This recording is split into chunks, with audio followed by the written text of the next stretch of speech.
Grand slam for Masters!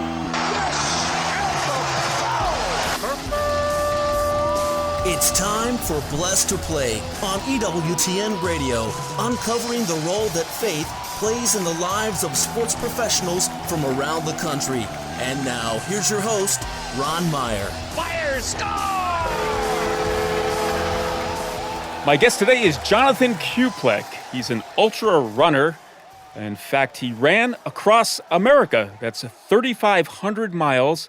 It took him 100 days. He started off in Dana Point, California, and he ended at the National Shrine of the North American Martyrs in Orisville, New York. He's also the co-founder of Sebast. He started up this organization to kind of combat the confusion in the culture surrounding masculine identity. He ties that into his ultra running. We're going to talk about this long run with Jonathan Kuplack here on Blessed to Play. Jonathan, thank you for joining us. Thanks for having me, Ron. It's a pleasure to be here. So I'm thinking that you just didn't start off running mega miles when you were younger, but somehow you grew into this, this rare feat of becoming an ultra runner. Talk about how the progression to racking up these miles came to fruition in your life. Yeah, Ron, I mean, ever since I was a kid, I've loved moving. Always loved to move, any kind of physical exercise, sports especially. But running is always something that I've loved. Running in the woods as a kid, I used to imagine that I was some kind of deer or animal that could just run forever. And that kind of just escalated up through high school. Mostly running was for training, for soccer and for rugby. I never ran formally as a sport. Mm-hmm. But when I really got into ultra running, it was only 2.5 years ago.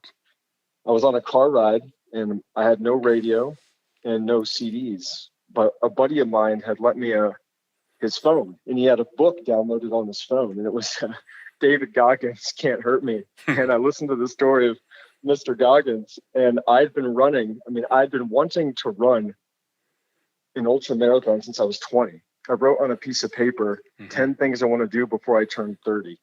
One of them was run 100 miles, and I was about to turn 34, and I still hadn't done it. Mm-hmm. And I realized I was just afraid. I was afraid of what it would take. I was afraid of failing. I was afraid of the training. I was afraid of the unknown. And so as soon as I got back to town, I signed up for a 50-mile race that happened to be on my 34th birthday. And that was my first big race, and I haven't stopped since. Yeah, amazing. And I'm thinking that there's a spiritual component to this, obviously, and we're going to get into that. But man's search for meaning, I think this was intertwined for your your inspiration to log these miles. Yeah. One of the big things is always looking for, at least for myself, I'm always trying to figure out, like most of us, where are we going? What are we doing? I know we're made for more, and how do I get to that more in my life? What does God want from me? What is God's dream for my life? And I know the way I had been living, we have these moments these glimpses where we think we're getting there. And we also have a lot of moments when we're clearly not on that track. And I want to give God a chance. I really want to give him a chance. And this is something that had been on my heart for a long time, and just looking for the more in life, the more that he has made for me, and how can I use this to build up the kingdom here on earth. So I guess as far as meaning goes, yeah, it really, I do derive so much meaning and peace and deep joy from doing these things. Yeah, and I also would think with these long runs, obviously you're out there by yourself and you go through all these emotions and physically and spiritually during these runs. I mean, you get the runner's high, you're at the runner's low, you're hurting, you have so much time to reflect on life, on who you are and what you're doing. Those moments alone must be so inspirational for you to just connect with God, but also to connect with your own humanity as well.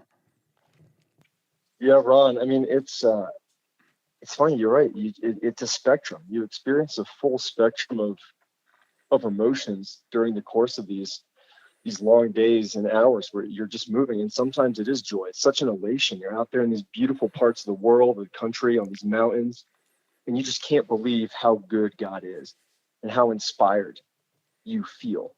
You're just so full of life and you're in gratitude.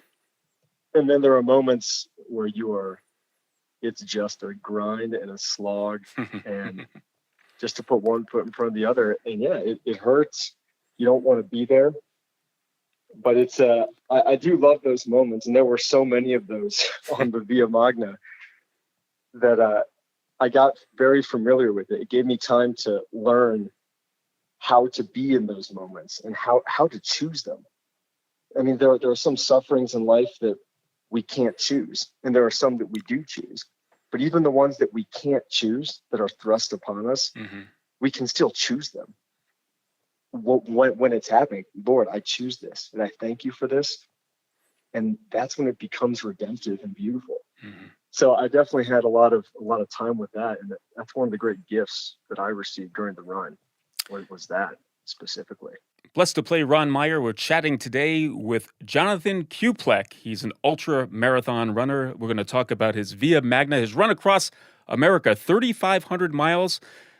Just averaged it out 35 miles a day for 3 months, oftentimes not taking a shower. We're going to talk about the highs and lows of this run. All right, Jonathan, you start off in Dana Point, California, and I'll tell you the surroundings there are just pristine and a great way to start. But 9 days into your run, you had some difficulties. Why don't you talk about starting off in such a great environment and then really getting into the run itself? Yeah, Ron. I mean, starting off early morning, went for a swim in the Pacific, came out of the water, dried off, had some coffee and some food, and just stood there and said a prayer. And I just couldn't believe I'm about to take this first step. And you can't conceive of the end. It's too far. And so you just begin. And yeah, it was a hectic first couple of days. A lot of events. We had an event at someone's house. We went to TAC, Thomas Aquinas College. We had a talk at the Norbertine Abbey of St. Michael's as we were moving out. But by day 8 or 9, I was in such a deficit nutritionally. I was so tired, and I was definitely hurting big time, to the point where I didn't know if this was sustainable. I was kind of questioning. I wonder if I can continue doing this. And one day I woke up and I couldn't get out of bed. I was too tired. I wasn't able to eat enough food. My appetite was suppressed. So I normally eat a pretty high fat, high protein diet. I just wasn't hungry for meat or anything. And I called a guy that my wife knew. He happens to be a Catholic guy who's also run across the United States, which is just so random that she knew him. But I got his phone number. I called him. I said, "Man, is this just the way it is? Do I just need to deal with this and go?" And he's like, "Listen, if you can stick it out through day 12, it'll change. Your body's going to adapt. Before that, it's just going to be bad. But know that there is a way out on the other side." So after he told me that, I'm like, all right, we just got to keep going. And it was hard, but I was able to make it through, and he was right. Adaptation took place, and things started to get a little bit better. Oh, that's amazing. I wanted you to talk about just the different parts of the United States going through, some of the toughest parts. You just talked about a struggle that you had, but there had to be also highs as well during this run. And you were giving so much of yourself. You're stopping to talk at different colleges, to different groups. Plus, you're running, 35 miles a day, extreme heat. I'm sure you experienced cold as well. Talk about that aspect of it, the beauty side of this run, seeing America as well. Yeah, it was incredible, and it's when I think back on it now, I'm just still blown away about what a great gift that I was able to receive, that we were able to actually pull this off. And going through California, coming off the coast, but then entering into that giant desert between California and Phoenix, there's not a whole lot going on. And you're running, at the end of the day, it looks like you haven't even moved, because perspective with everything around you hasn't shifted very far. So psychologically that was difficult, but man, those sunrises and sunsets in the desert, beautiful. Moving up into New Mexico, out to Dallas. A lot of flat. It was great to get to Dallas, and we had tons of events in Dallas. So reconnecting with people, that gives me a lot of energy. Mm-hmm. Getting in front of people, talking to them, and it helps pull me through those big desolate stretches. Then there's coming up through Kansas and Oklahoma. We started getting a lot more events in the second half just because we were going through more populated areas. So you always had this kind of carrot on the stick in front of you about, we have an event tonight. We have a group we're going to this evening. And that really helped a lot. And it was beautiful. So many places I'd never really been to. I'd never been to Tulsa. And I really like Tulsa, Oklahoma. As strange as that may sound, and it was kind of similar moving across the country up into Notre Dame and through Ohio, Cleveland, Pennsylvania, went to Steubenville. Mm-hmm. You can talk to some guys at Steubenville. A bunch of them actually came out and ran the last 7 miles of my day with me after the talk. And it was good, Ron. Yeah, that was great gift, the exploring. Yeah, awesome experience for sure. Blessed to play Ron Meyer. We're chatting once again with Jonathan Kuplack. He's an ultra runner. He ran across America. We're talking about that run from Dana Point, California to the National Shrine of the North American Martyrs in Orisville, New York. For you to do this, something had to inspire you to go through those tough moments when your body wants to give out, but something in your mind, in your heart, and your soul inspired you to do this. Can you tell us about that? Yeah, I mean, I really wanted, when my friend Jeremy and I were talking about how we want to launch this, the Run Across America seemed to make sense because I'd just been breaking into the ultra running scene. But also I wanted to do something that was way outside of my depth and outside of my comfort zone, because I wanted it, first of all, to test me. I want to test the limits of my own heart. How far we can go so much further than we think we can. Anyone who does any sports, especially any ultra distance, cycling, running, that's a lesson they all know. Is every human being, we can go so much further than we think we're capable, than we think we're capable of. And then you kind of start to think, how can I channel those lessons that I learned into other more important areas in my life? And I also wanted to do something that was inspiring. I wanted young guys or kids or anybody to see that. I wanted them to be inspired, because we're made to pursue greatness. We're made to be great saints. Mm-hmm. It's like that quote from Pope Benedict. The world offers you comfort, but you're not made for comfort. You're made for greatness. And that is so true. And I believe that with my whole heart. And I don't think enough people believe that. But greatness requires risk. We have to get out of our comfort zone, and we have to trust the Lord, and we have to move forward with joy and with trust, even though we don't know exactly where this is going to go and how this is going to end. So those were kind of some of the main. And then the story of the 40 martyrs of Sebaste, these 40 men from the Roman legions, the Thundering Legion, who refused to pinch incense to Caesar and chose to freeze to death naked on a frozen lake rather than renounce Jesus Christ as their Lord. Like, if those guys could do that, I can run across the United States. All right, let's take a break. On the other side, we're going to continue our discussion with Jonathan Kuplack. We'll talk about his organization called Sebaste when Blessed to Play returns.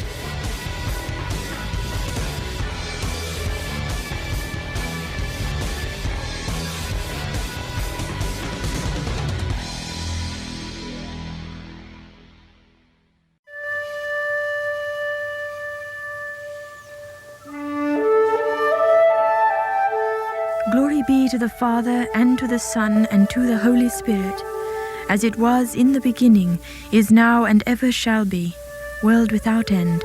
Amen.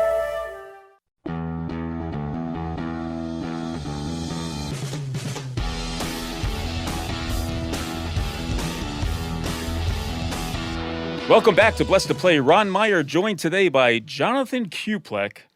Quite a runner, folks. In fact, he's an ultra runner. He ran across America. He called it the Via Magna, from Dana Point, California, to the National Shrine of the North American Martyrs in Orisville, New York.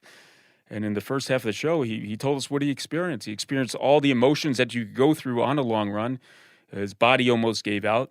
He was at a calorie deficit, but he didn't shower for days, but he managed to persevere, and he made it. And before I get into Sebast, I want to talk about you we're getting to the National Shrine of the North American Martyrs. Um, Talk about the last part of that run, that last leg of that run leading up to the finish line at the shrine. Yeah, the last week, it was kind of surreal. I was going through the East Coast, so a lot more of my friends were joining me for runs. So people would come out and they'd join me for sections. I went through Kentucky. Next thing I was going through Cleveland, and my little brother is part of a boys' boarding school in Kentucky. They brought the whole student body up, and 4 of those kids ran the full 35 miles with me. And one of those kids had only ever run 5 miles in his entire life. So that was impressive. My brothers joined me in Front Royal, Virginia. They did a day with me. But then the 3 days before, leading up to the very end, I wanted to just be alone in that. Just been running for so long, it was hard to imagine this thing was about to stop, and just wanted to actually reflect and say, this is coming to a close, and Lord, what are you trying to say to me right now? So it was very surreal. It was very, in a way, I mean, you kind of wonder what's going to happen now. Like, this has been my life, and you feel like it's been like this forever, and you can't really imagine what a day would be like if you just weren't running 35 miles. So those are the kinds of thoughts I was having leading up to the end, and also very excited to get to the shrine. I want to talk about Sebast, and now you co-founded this organization to combat confusion in our culture surrounding masculine identity. Can you break that down for us? Yeah, I mean, I can give it a shot. It's a big question. It actually originated because me and my friend, it sprung from a series of conversations that we would have with each other over the years, and trying to help each other out, and realizing there's so much fear and dysfunction and pride and all these things in our life that are holding us back, and we're actually latching onto the wrong things. I mean, in our attempt to become fully actualized, we kind of went all in on, if we're just working out all the time and we become physical specimens, and we're eating clean, and we're waking up early, and we're going to mass, and we're doing all the right things on paper, but something's missing. There's not, the life that's promised isn't in it. And we realized at the end of the day, like, we don't have a relationship with Jesus Christ. We're doing all the things, we're checking the boxes, but that's what we're doing. We're just checking boxes. And relationships aren't it's not a box you check. And that really springboarded us into this, and realizing that we're not the only ones. We're doing this in our mid-30s. Think of the guys in their late teens, early 20s, how much they're suffering from and of course, way more than we were that age, because there's so much more information out there. The culture that peddles one truth and 2 lies, and the whole, the manoverse that's out there, all the voices on the internet.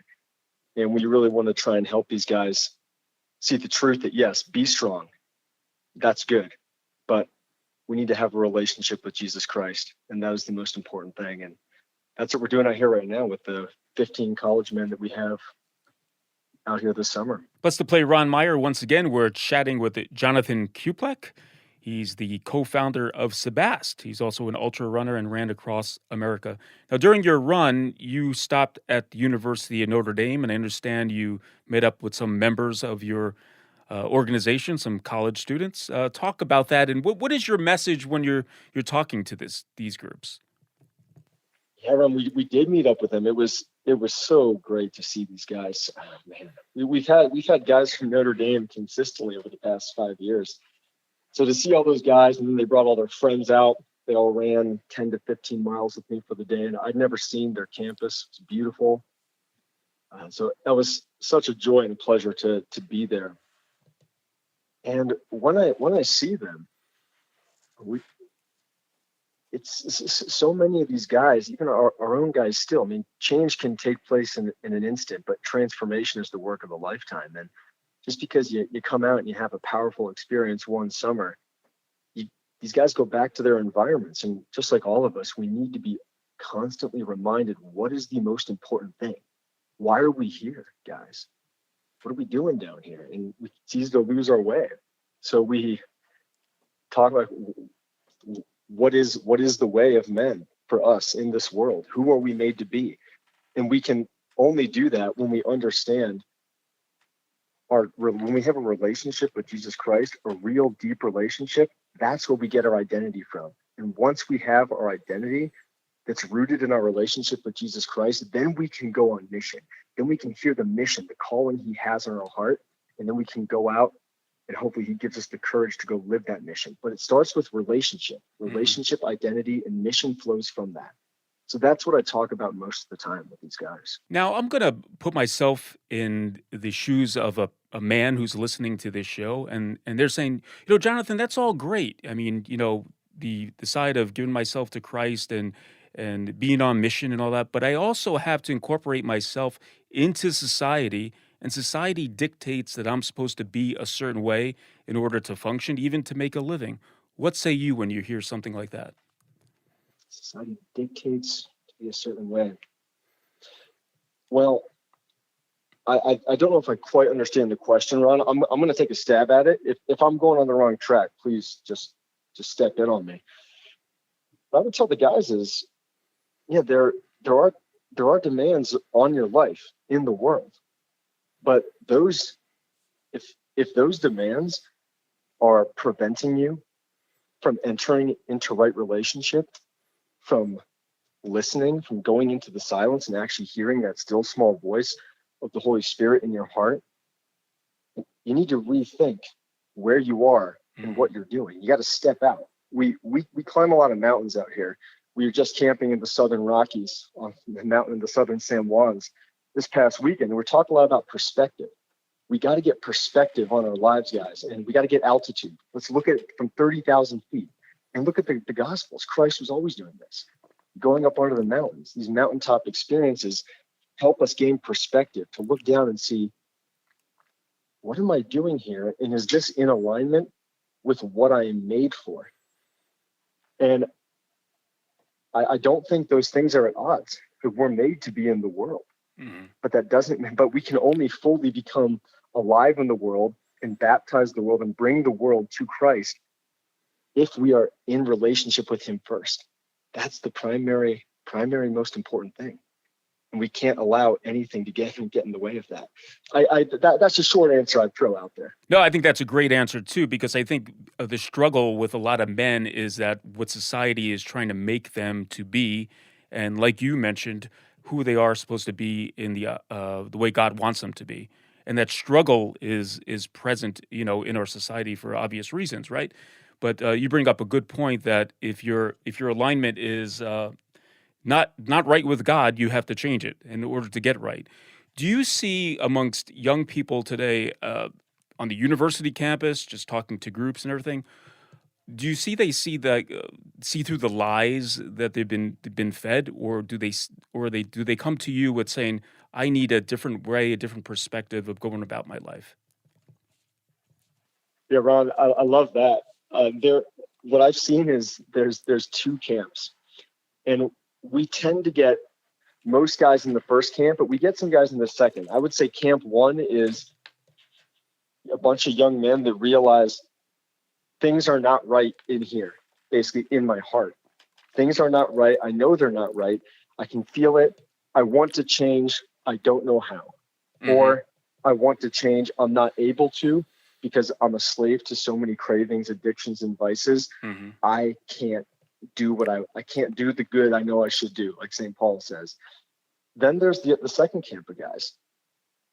They're so deep in it, they don't even realize there's a problem. They might have some vague inkling, but it's been so drowned out by their phones. Video games are huge.